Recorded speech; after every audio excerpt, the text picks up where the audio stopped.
So Alligator Mouth gets blocked from all social media by Dirty Nail Boy because she was pissed off at him based on the fact that he wasn't there for her during the whole miscarriage thing or whatnot. And she pretty much confides in Morgan about how she felt abandoned and alone because she had to deal with the miscarriage on her own. Now a lot of people thinking that this shit fake.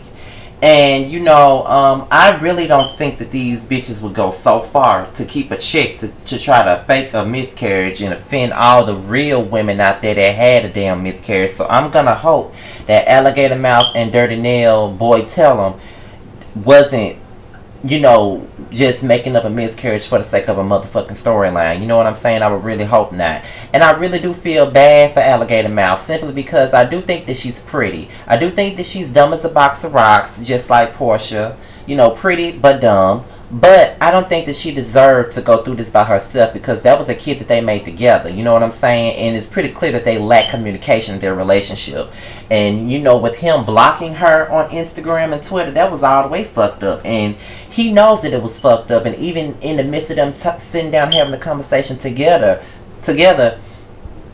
Dirty Nail Boy Tell him act like he didn't really give a fuck, like he was real nonchalant to me. Now all he was thinking about was, I lost something too, but you didn't act like it. You know what I'm saying? Like, because okay, you lost something. You know what I'm saying? Yeah, that was a kid that you and her both made together, but at the end of the day, you wasn't there for her. What you did was push her away and block her on social media, and didn't even answer her phone calls or her text messages. That's fucked up, and there's no way in the fuck that you can sit up here and is try to justify that shit. And there's no way to justify it. So you could just sit the fuck down with that not dirty feet, but Dirty Nail Tell them. That's all I can tell you.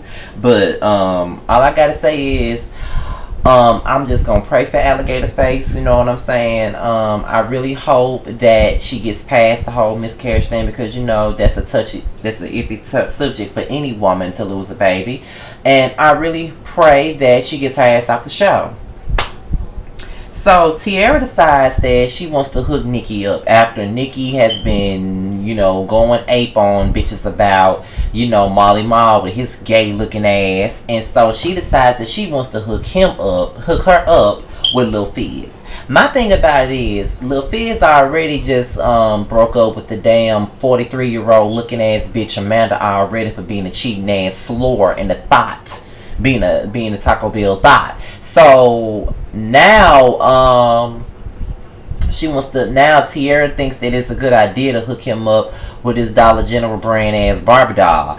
And I don't think that it's a good idea simply because I think that Fizz deserves a lot better than Nikki. I mean, there's somebody out there by the name of Scotty who's been single for 4 years and been dating man after man and ain't nothing been going on. But we don't drink the same, type of tea. Like he drinks Lipton tea and I drink Louisiana tea. It's not the same. He ain't drinking the same type of tea I drink. He don't drink sweet tea. I do.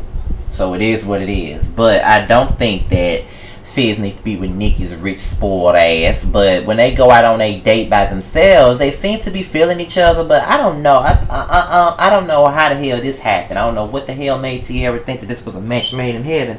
But we'll see how the fuck it goes. You know what I'm saying? So we get into April and Omarion, and they talk about April's conversation with her mama.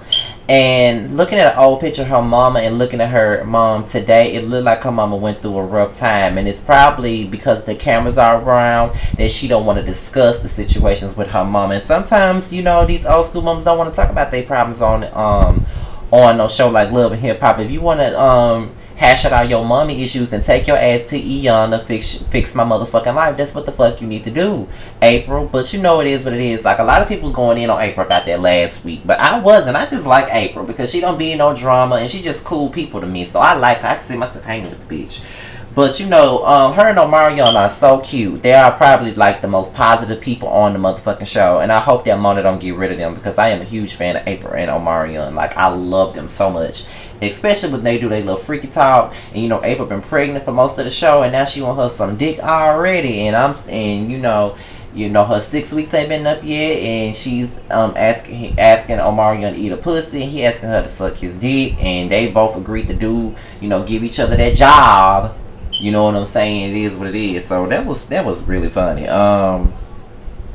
Fizz and Moniece, Lil Fizz confronts Moniece about an interview that she did for a blog, pretty much making him look like he's the worst person in the world and that he tried to keep her from her son. And he pretty much said that she was lying on him.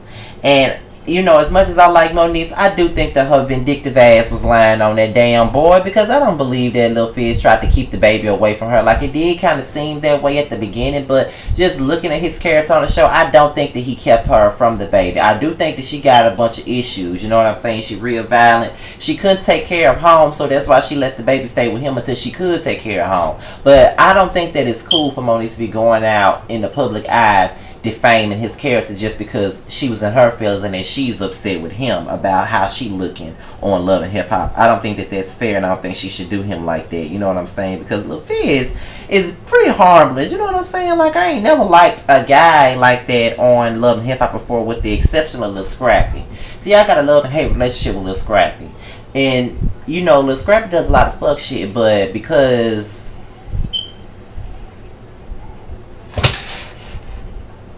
he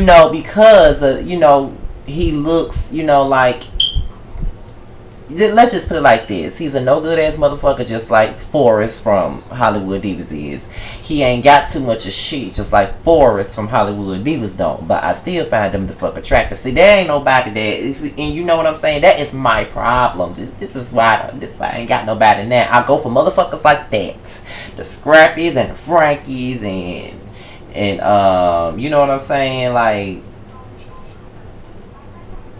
I think I said Paula's husband name wrong. It's Forrest, not Frankie. Damn. I go for the Scrappies, the Forrest, probably the damn Stevie J's. Them are the wrong people to go for. You know what I'm saying? The J.R. Smith, people like that. You know what I'm saying? Like, that is wrong.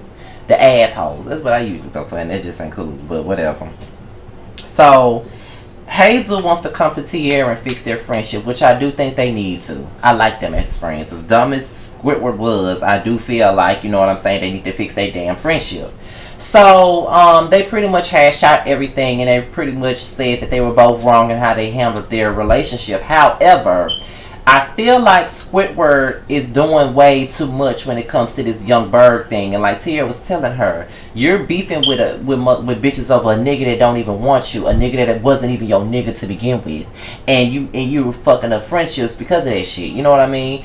And she admitted that she did, but she just wanted her friend to be by her side. But she said that she wants to move forward, just like Tierra said she wanted to move forward. But the thing about it is, she doesn't want Tierra to work with Young Berg at all. She don't want her to release a song or nothing like that. And just like Tierra Marie said, that's very absurd. Because how you gonna sit up here and tell me not to put out a song that relates to my real life struggle, that is hot to me, that will probably do something for me on iTunes? I might get a little bit of iTunes sales off this shit, and you mean to tell me that you don't want me to bank off my opportunity to use my platform the right way because you got a problem with the motherfucker that wrote the goddamn song? Hazel, have a damn seat, Squidward, and go back to Bikini Bottom and go back in and go back to that house next door to SpongeBob, because you really need to have a seat. Like, for real. Like, you keep on saying that you getting tired of people saying that you stupid over Young Berg. You still stupid over his ass, because you want this bitch to give up a song that sounded hot in the studio, all because of the fact that you want to still be on Young Berg dick. Squidward, bye. So then we get into Ray J or whatever. He comes to Brandy and has a conversation, and Brandy pretty much says that he needs to apologize to Tierra for how he treated her and everything like that. So we get into him in Paris, and he confronts Paris about, their pillow talk and how she goes back and tells Morgan everything that goes on in their damn relationship. The conversation gets heated when Ray J says that he doesn't want to be with her anymore. So then she starts throwing drinks in his face, and then he tells her to stop. The next thing you know, she keeps trying to throw drinks, trying to hit him, and he pushes her ass in the pool. And I just could not believe that he pushed Peasant in the goddamn pool. I'm like, Ray J, did you really push Peasant in the pool? Now, I don't know how to feel about that, because at the end of the day, he didn't put his, he didn't hit her, but he just pushed her ass in the pool. I don't know if that's any better, you know what I'm saying? But he did tell her ass to stop, and she wouldn't stop. He did try to tell her to leave this shit alone and not to be throwing drinks in his face, but she kept doing it. His best option was to push Peasant ass in the pool. I don't know if I agree with it or not. It's very indifferent, and plus I don't like Peasant, so I'm just gonna leave that one alone. But with that being said, y'all, this is my review on Love and Hip Hop Hollywood. All of my social media stuff will be at the bottom of the video. I want to send a shout out to It's Yashi TV. I think that's her name. I think it's Yashi TV. If I'm mistaken, her stuff will be at the bottom as well. I want to send a special shout out to her.